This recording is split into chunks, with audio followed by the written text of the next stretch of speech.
Hi everyone, it's Henry here, and it's time for a video that has caused me no end of stress the last few weeks. When we first saw the new Leagues of Votann from Games Workshop, I wasn't sure. Then we got a bit more drip fed and I was like, oh, that's really cool. I don't really have nostalgia for the squats, but I love dwarves, and this is dwarves in space, right? And then we saw a few more and I was like, nah, maybe it's not going to be my thing. And then Games Workshop sent us through the starter army for them, or the army box set. And I opened it up, I opened up the codex, and I was in. The background for these guys is superb. The different colour plates, the artwork in particular in this book was just brilliant. I hadn't been this excited about something for 40k for a long time. I was like, oh yeah, I really want to do these. So I opened up the sprues because this was what was holding me back. Some of the models I'd seen I'd loved, others I was a bit nonplussed. I had a look through the sprues. I've never seen the sprues so jam-packed as they are with this kit.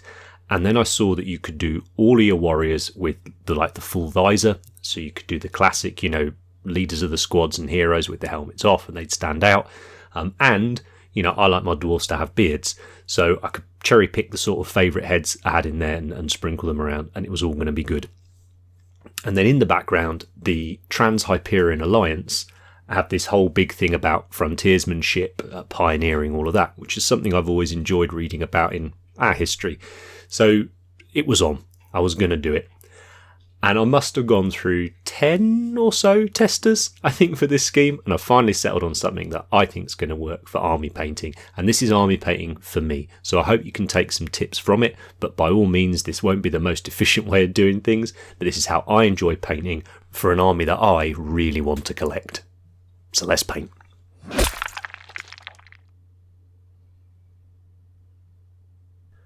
Orange armour isn't something we see a huge amount of in Warhammer armies, but I found what I think's a quick, effective way to have a fairly mucky, dirty looking orange that isn't too boring or too dull.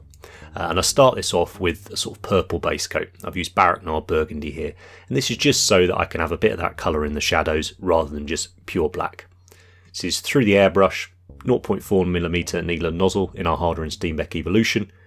Thin the paint, I don't know, 50-50, something like that, one drop of thinner to paint, and I'm shooting it through at 25 psi. And then I'm going to do a really simple zenithal highlight, so straight from above, build up to a nice bright highlight on the top, purple in the shadows. Nice and dramatic, not particularly caring about light sources or anything like that. For this I've used Tamiya Flat White, so I've used Tamiya Thinner with this paint, because it is a solvent based paint. And I've thinned that, maybe 3 or 4 drops of thinner to paint. And again, same pressure, same airbrush. But you could absolutely do this with a rattle gun. As I say, we're not necessarily taking advantage of the airbrush particularly here. We're just laying the paint down nice and simple. For the orange itself, I'm going to use Pro Acryl orange.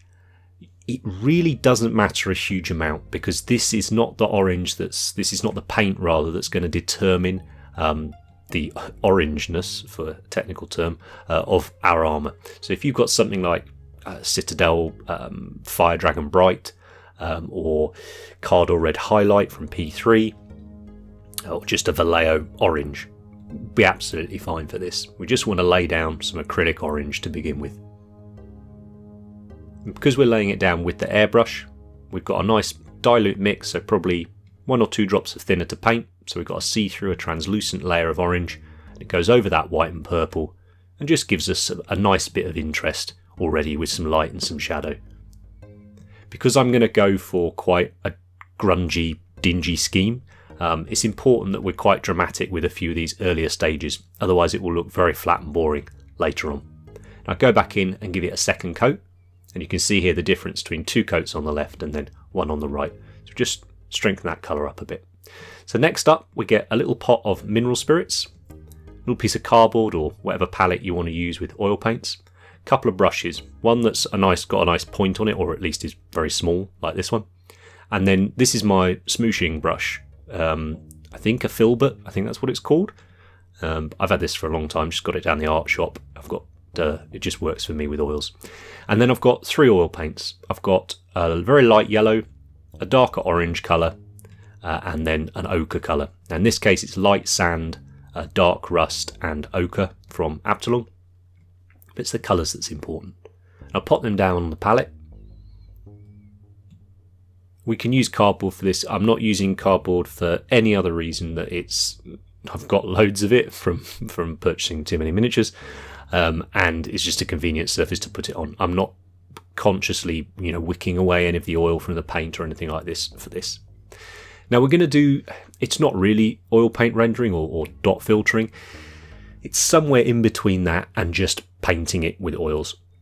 So I'm going to start off with the darkest colour we've got, so the orange, the light rust, dark rust, can't remember one of the two.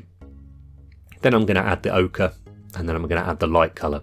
And I'm going to work on 2 or 3 sort of small panels at a time. I will try and leave most of this process in, but it's fairly repetitive. So we dot all of the oil on, neat, undiluted, just straight onto the model. We haven't varnished it, haven't done anything like that, we don't need to. The oil's not going to react.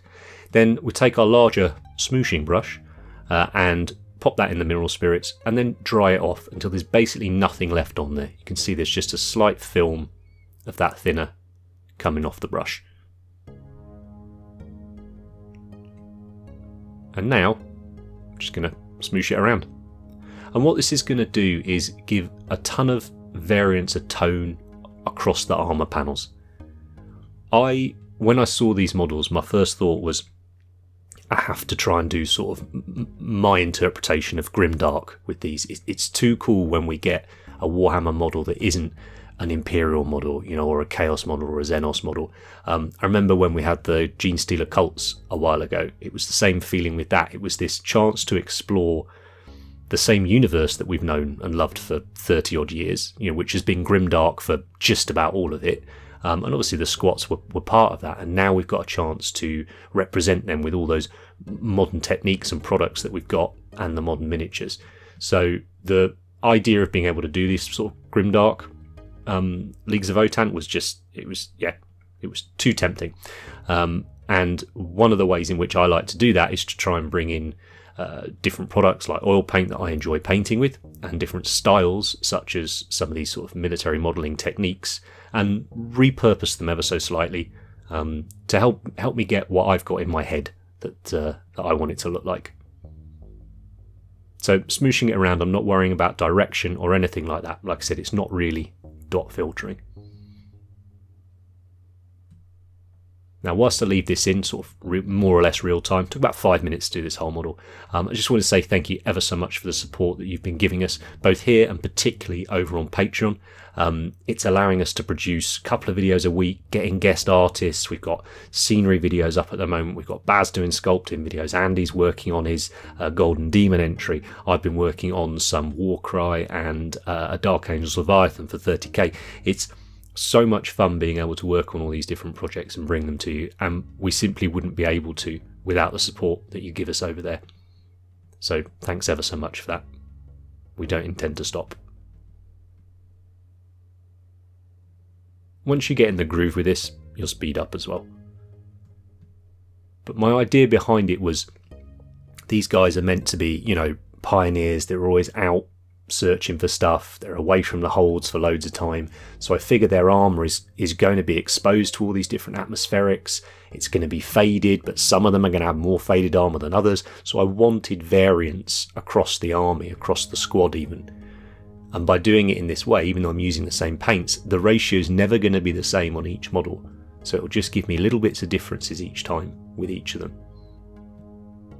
But I think as long as I paint them in the same way, as long as I do my weathering in the same way, we should get a cohesive looking force. And this is a project that I'm going to be working on over the next month or two as we get the new kits, and I'm going to try and add sort of one of everything. It's going to be predominantly a shelf army for me. I don't play 40k currently, but I just want to be able to look over and see this, on the shelf or in the cabinet, and then who knows, maybe I'll have some games in the future. But as I say, this is the most excited I've been about something for a while. And we've got Slaves to Darkness coming up for AOS too. So there we can see one that's had the oils put on it and one that hasn't. It's very, very different. So as I said before, that orange acrylic we lay down, don't stress on that. Just use whatever one you've got.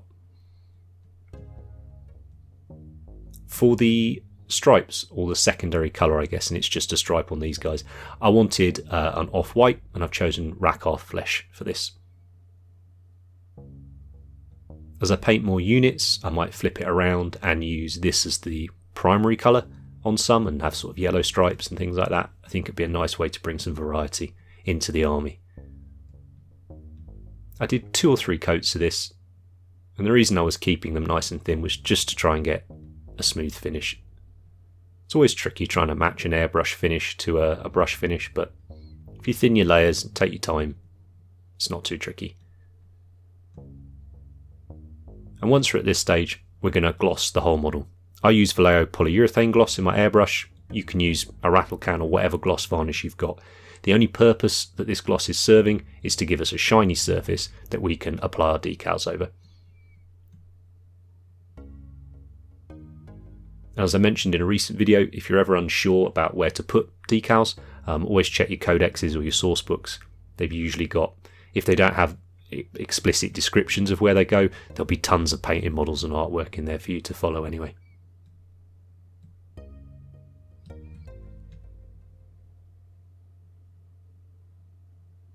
So far as well, my experience with this transfer sheet's been very good, which is always nice. Now we're going to do a little bit of filtering on the model. So I'm taking Industrial Earth, which is this sort of green, slightly brown colour, and I'm going to make a fairly thin wash up out of it. So I grab my mineral spirits and thin it right down. The gloss varnish will help with this stage, but it's by no means integral to it. And I'm not doing a classic pin wash like I would do on quite a lot of the other army painting videos. I've done the decals, I've let them set overnight, and they're where I want them. And then I want to filter the whole model with this green, or all of the armour rather, with this green. So just to tint it. And I wanted to do this over the decals just to help set them into the paintwork, as it were. You see, thin wash just sort of tints the surface. It will settle in some of the recesses and provide a little bit of shading, which is great, but that's not its job.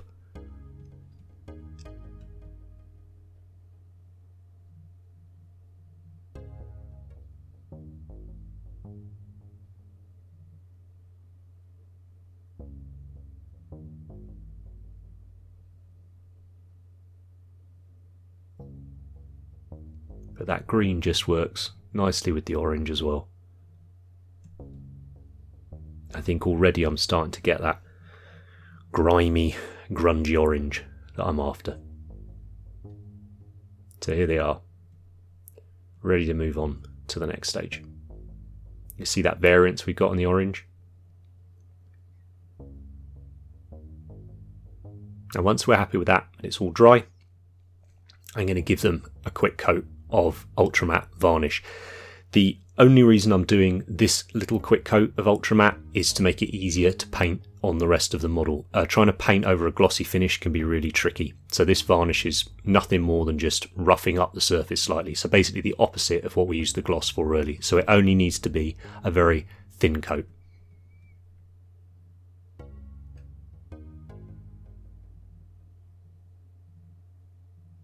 Now we're going to move on to the chipping. This is one of my favourite parts of painting.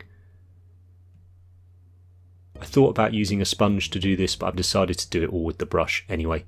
It gives me a little bit more control, and because it's something I do very frequently, I doesn't feel it really takes me very long, so I'm happy to do it. But you could by all means start off with a sponge and then go in with a brush later on. And to chip, all I've done is added some Rakarth Flesh into the Pro Acryl orange to create my chipping colour. And when I chip like this, it's kind of edge highlighting, so just sort of following all of the edges and then doing the odd extra scratch here and there. Don't be afraid to just move the model around to make it comfortable for you.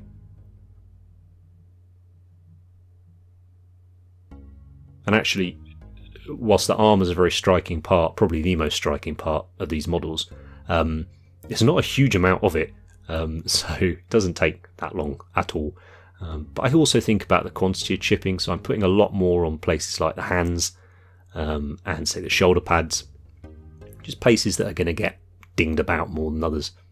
You can see the guy on the right there, had the chipping and the one on the left hasn't. So it really helps start to define some of those shapes on the model as well.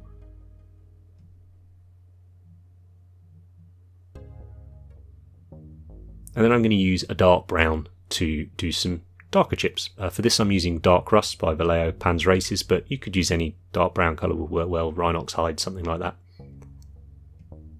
I say this has been a real struggle, I think, to find a scheme I've liked. It was always going to be the Trans-Hyperian, because I say the background's just right up my street, and it appears that they're very popular as well. I saw the community article the other day, and it seems every other person at least has been painting the orange up, but it's not been easy. And I think if it wasn't for the fact that I absolutely love these models, and I'm just determined to have a little force of them on the shelf, then I'd have either not necessarily quit, but I'd have just gone, oh, that's good enough, it's fine, whatever. But I'm really glad I sort of persevered with it, because honestly every time I look over at them, and sadly there are a lot lying on the desk in various different states as I've practiced on them, but I still love looking at these models. They feel really Warhammer, but we've not seen them before, and it's really, I think it's very exciting as someone who's been into the hobby, or particularly the Games Workshop hobby, for such a long time. It's so nice when we get sort of a fresh range come out. So you see the guy on the right there's got the brown chipping, and the one on the left has just got the lighter orange chipping that we did before.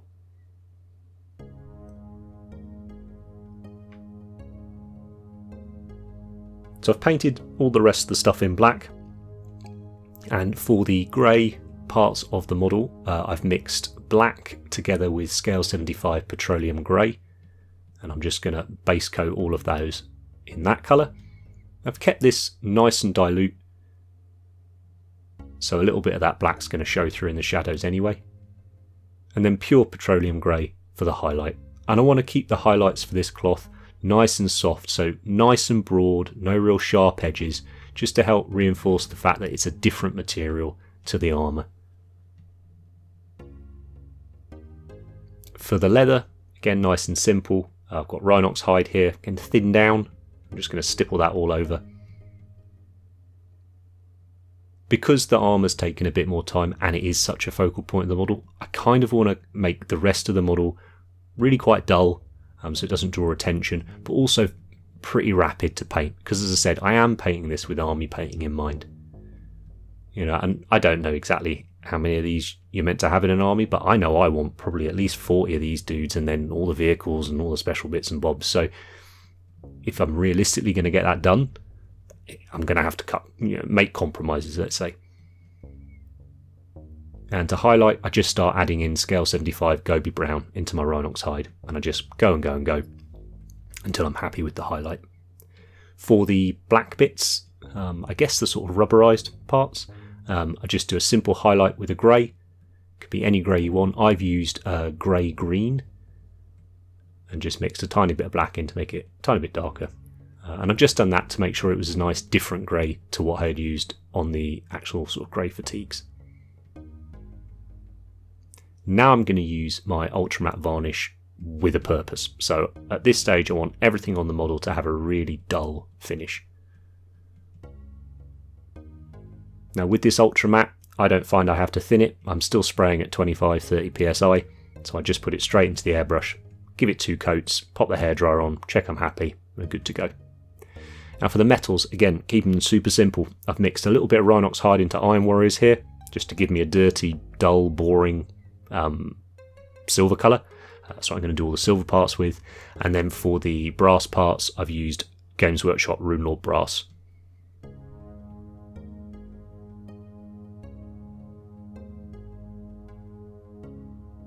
There you go, nice and simple.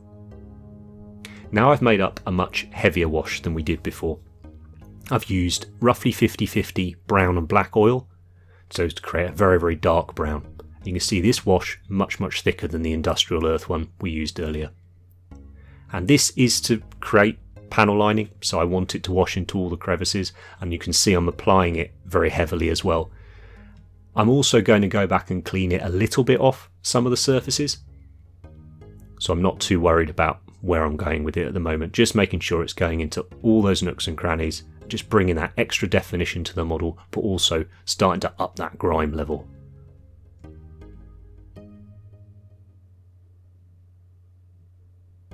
Now I'm going to leave it to dry for, I don't know, 10 minutes, 15 minutes, something like that. Now I'm just going to grab a dry brush, so it's sort of damp, the model still, and I'm just going to wipe away some of the flatter surfaces. I'm going to think about the direction I'm pulling my brush as well, so that I sort of streak the paint in that direction as well. But I say the main purpose of this wash is just to add that grime into the recesses. It also provides a ton of shading for our metals, and they're not going to get any more. If I had more time, I might give them an extra highlight. I might well do that for the army. I'll see how the squad looks at the end and then make the decision. So that's with our brown wash on there. Now I thought about visors for ages. I did tons of different tests, it was really fiddly. And I wanted them to look like those, I kind of know what the word is, not polarized, the, you know, ski goggle type things. And then on my desk for ages now have been sat this pot of this Turbo Dork colour, this colour shift paint. A lot of the brands do them now. And there it was, this green-purple colour shift. So I was like, oh, that's exactly what I've been trying to create. So bang, paint it on, done. I love having metallics on Warhammer models. It feels Warhammer for me. So even though I've used a lot of these military modelling techniques so far, I still want it to look like a Warhammer model. And for me, that means metallics. And now for a bit of streaking, I'm going to use an enamel wash here. This is winter streaking grime, so it's a sort of dirty green-brown. So again, similar to colours we've already been using, but it's going to give us a slightly different finish, and it gives us a different effect on the model as well. So we're combining acrylics, oils, and enamels on this model. I haven't done any more varnishing again. The stuff's dry, nothing's reactivating, it's fine.